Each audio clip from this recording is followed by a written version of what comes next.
there, everybody. It's Mike DeLisio with another Dice Tower Daily Unboxing. And today, we're going to be taking a look at Starcadia Quest, the newest iteration of the Arcadia Quest system from Come Games. 2 to 4 players in about an hour. So, Arcadia Quest in space is kind of how it's being billed. I think that there are some differences, but generally speaking, you're looking at an iteration of the system that you found in Arcadia Quest and the subsequent games in that system. So, inspired by the beloved Arcadia Quest game system, this game offers the same exciting PvPvE, so player versus everyone gameplay, but streamlined down to its fundamentals. They left in the fun, apparently. That's good. Enemies, events, and shenanigans are all controlled by a single event deck, which players draw and use against each other, bringing the action to life. So, this usually has those very distinctive kind of chibi-style minis.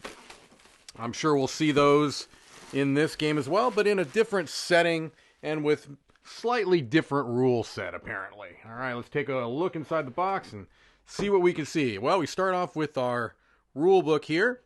Just go through this quickly. You've got a nice bit of story text here. And then we've got the contents and the components. Usually a fair amount of cards and tiles. And the main event are those minis, which we see here. A lot of tokens as well. Okay. It's a campaign game for 2 to 4 players. And you go through different scenarios that have potential branching paths, just like in Arcadia Quest. You've got your crew set up, the anatomy of a hero, your starting equipment. All sounds very familiar. Your scenario setup, the different tokens that you might be placing out there on the map.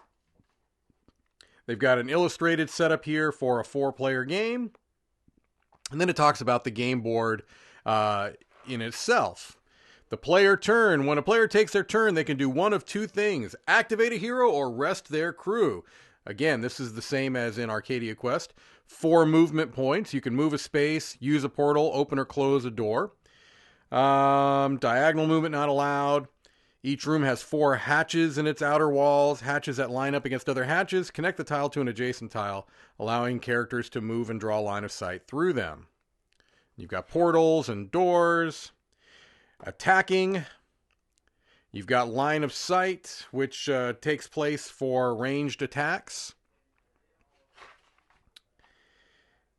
You've got different effects that affect your combat. Resting. Then you've got this event deck.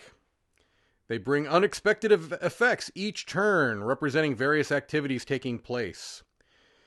All right. You got monster activation. So it looks like monsters can be activated by an event deck as well, rather than just reacting to what your players do. Monster attack. The monster in the monster dashboard. An overkill, which is similar. Quests. Each scenario includes a number of quests that the heroes must accomplish in order to be victorious. You've got PvP and PvE. And I wonder if it's the same as in Arcadia Quest, where you have to have at least one of... Let's see here.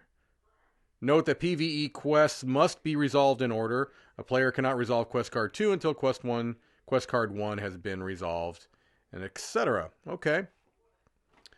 Upgrade phase, exploration tokens, anatomy of an upgrade token, and then the campaign sheet. All right.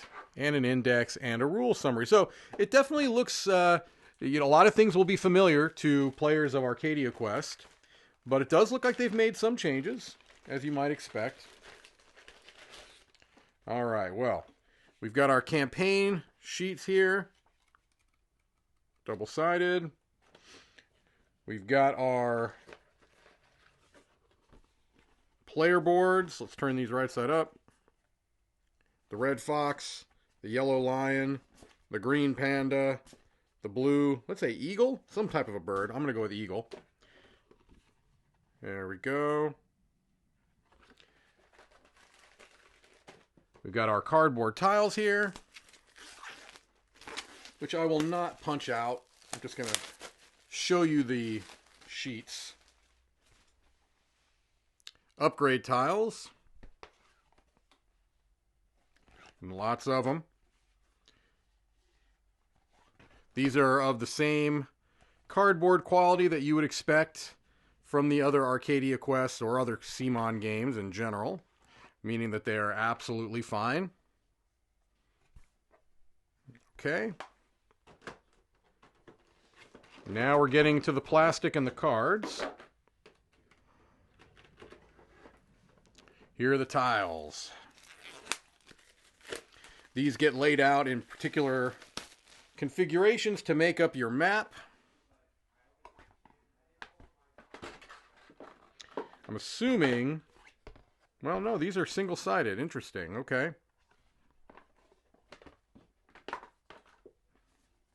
Yeah, these are single-sided. To kind of give you an idea of the art for this. Very vibrant and colorful, of course.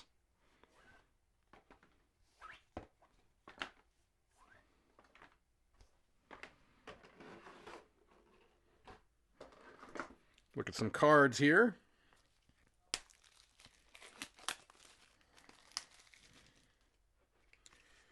All right, so we've got some setup cards. The distress signal, scenario 1 setup, shows you how to lay out the map, which map tiles to lay out in which configuration, what different tokens to put and where. And the monster setup, you're going to have Scuttlebutt out there.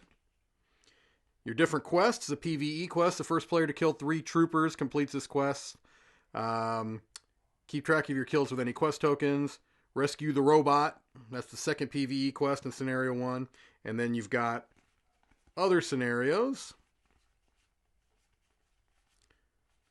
Okay.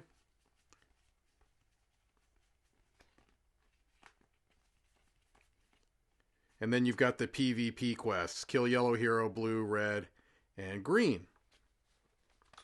We've got our custom dice. All right, our etched custom dice, and you've got that burst symbol. You got to have exploding dice. You can't have an Arcadia Quest game without exploding dice. That would be just wrong. So we're okay there on that front.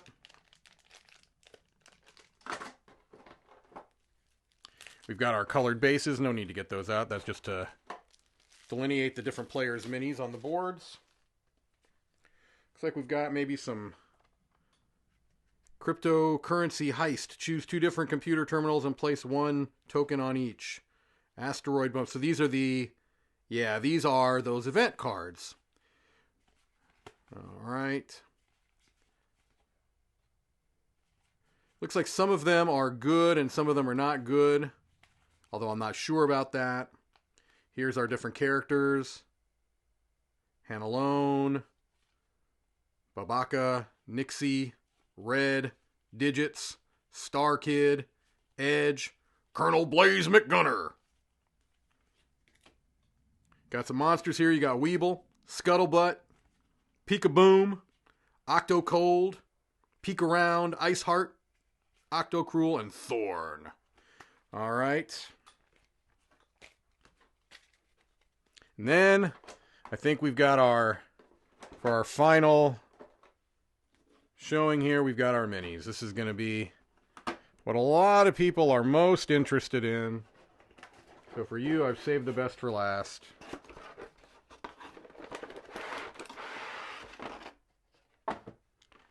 All right. I'll just do this. All right. So let's show the heroes first. Okay. You can see they've got the distinctive Arcadia Quest look to them.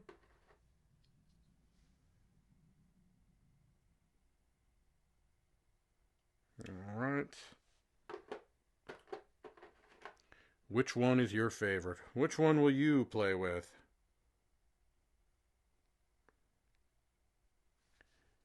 And I'm sure these would look wonderful painted. I've stated many times I am not a painter. Although when I see games like this and when I play games like this, that's when I wish I were. And I start to think, you have no excuses, Delicio. Learn to paint.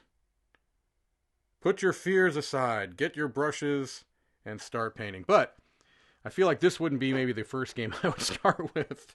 I would maybe start with a game where the minis were maybe a little bit less involved, and where if I mess them up, I'm not going to feel as crushed. Because these are pretty cool. I wouldn't want to mess these up. And then one more here.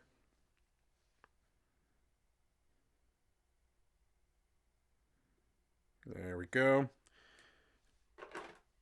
Here's our monsters. I like the look of that one, honestly. All right. A lot of them look very surprised. Okay.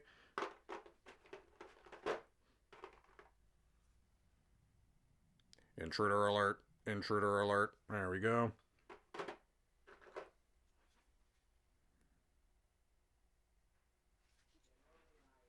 Okay. Look at this one. All right. Oops. He looks very happy. Probably because he's heavy laden with weapons.